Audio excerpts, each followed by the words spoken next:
Мынадай қымбатшылық қысып, халықтың сатып алу мүмкіндігі төмендеген кезде үкімет қазақстандықтарды қолдау мақсатында жаңа жылдан бастап мемлекеттік қызметшілердің жалақысын көтерді.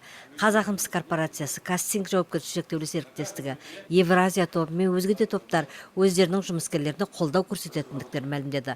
Осыған орай металлургтердің кәсіподақ комитеті де жұмыскерлердің жалақысын көтеру мәселесін көтеретін мезгіл келді деп есептеді. Соған орай өткен жылдың аяғында желтоқсанның 15 күні кәсіподақ комитетінің отырысында Виктор Щетинин осы мәселені көтерген болатын. Та девальвация, которая проведена правительством, она сыграла на руку нашему работодателю. Однако мы с вами на сегодняшний момент никаких ни преференций, никаких положительных моментов от этой девальвации, кроме как падения уровня жизни, не получили.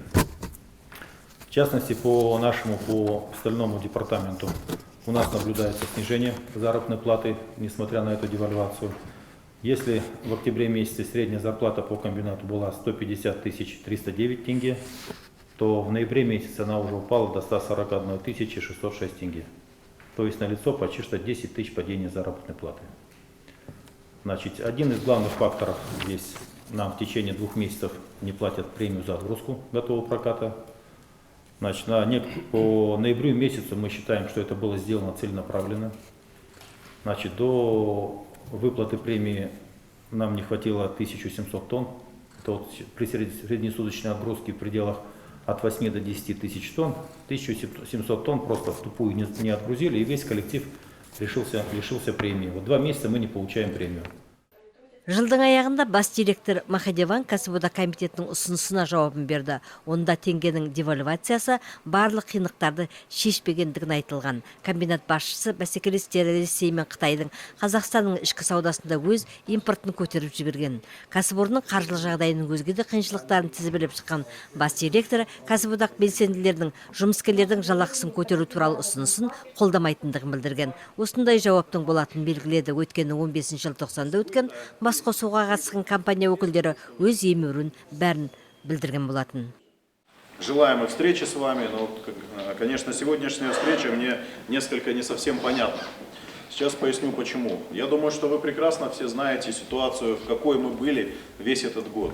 И только благодаря произведенной главой государства девальвации, только благодаря вот этому мероприятию, такие крупные компании, вот как наша, в том числе другие компании, ERG, Казахмыс, стали действительно немного лучше работать. Вот я долго говорить не буду, просто хочу вам некоторые цифры привести. Вот вы здесь говорите, что зарплата упала, что мы якобы обманываем, что премию специально не выплачиваем, что прибыль появилась, давайте с этой прибылью делиться. На самом деле не совсем все так. Компания басшысы металл өндірісінің әлемдік базарында кездесіп отырған барлық қиыншылықтарын тізбелеп өткен. Мұнымен қатар өндірістегі апаттарды оның жұмыскерлер кінәсінен болып жатқандығын айтып өткен. Бұл орайда басқармаға жауаптар берілген болатын. Я вообще честно скажу, так мягко, что люди вас уже не любят здесь. У человека сплошной сейчас пофигизм появился к этой работе. Он видит, как вы к нему относитесь. Будет он завтра работать, не будет он завтра работать, что вы еще придумаете.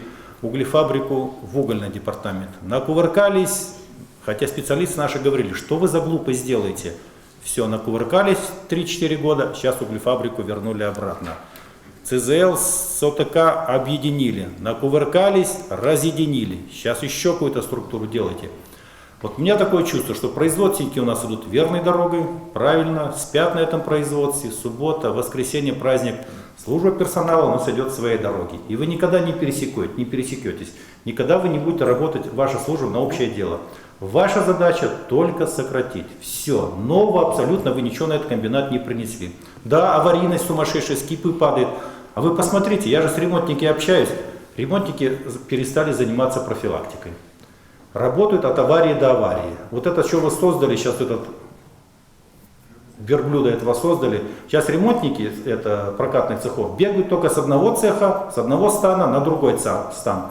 Нету никакой методики, нету никакой программы. Все только от аварии до аварии. Там авария, там живем. Здесь авария, здесь живем. Бас директор Махадеванның кәсіподақ комитетіне жолдаған жауабында басқарманың барлық қиындықтардан шығу жолдарын қарастыратын жоспарлары барлығын айтылған. Бұл жоспар шығынның көлемін төмендетіп, өндірістің сенімділігі мен тиімділігін арттыру болып табылады. Виджай Махадеван жаңа еңбек кодексінде жалаққа индексация жасау міндеттелмеген, оның мүмкіндіктерін қарастыру енгізілгенін атап өтті. Бас директор хатында ArcelorMittal Теміртау акционерлік қоғамы 2016 жылы компания жұмысының қаржылай қорытындысы бойынша таза табыстың бір бөлігін жұмыскерлерге бөлетті деп металлургтерді алдауратқандай болды. Алайда бұл қаралмақшы, және екіншіден ол 12 айдан өткен соң. Не то, что на разных стороне баррикад, мы, может, на одной баррикаде находимся. Да, мы тоже. Вы-то не конкретно, вы-то все отсюда уедете. Нам здесь жить всем. Тут большинству 95% ехать-то некуда. Всем нам здесь жить. Мы хотим, чтобы комбинат жил, чтобы он процветал. Вы думаете, мы против этого, что ли? Но вы рассуждаете, тяжело, да, тяжело. Но а вы о людях-то подумайте. Теміртау қаласының әкімі Ғалым Әшімов металлургтер мен кеншілерді қолдайтындықтарын білдірген еді. Бұл жайлы ол 2015 жылдың қорытындысы бойынша өткізілген баспасөз мәслихатында айтты. Действительно, когда в послании глава государства озвучил о повышении заработной платы тем слоям, которым сегодня необходимо поднять, образованию, здравоохранению, да, социальным работникам, естественно, понимание пошло и по цепочке у других градобычных предприятий. Корпорация «Казахмыс», «Казцинк», «ERG» – это те компании, которые сегодня имеют лидирующее место в горно-металлургической отрасли нашей страны. Это очень большие крупные предприятия. Но, естественно, конечно, и ArcelorMittal – это один из больших крупных предприятий, это наш сталелитейный магнат. Они должны были тоже поддержать, но как бы пока с их стороны такой поддержки мы не видим. Конечно, вместе с вашим профсоюзом мы очень тесно взаимодействуем, с господином Щетиным я очень сильно взаимодействую. И ежедневно мы этот вопрос, конечно, поднимаем. Да. И надеюсь, что понимание должно быть все-таки коллеги ихние, другой отрасли, цветной отрасли, медной отрасли, там, свинцово-цинковой отрасли, там, скажем, другой отрасли. У них есть, но тоже должны, наверное, поддержать. Как бы. Я не могу сказать, что металлурги могут поддерживать, но могут рассчитывать, но мы свою работу делаем в этом направлении. Спасибо. Второй вопрос. Металлурги – это наши жители, поэтому мы не должны переживать. Қазіргі күнде басқармада осы мәселе бойынша келісімшарт жүргізетін комиссия құрылып, ол жұмысқа кірісті.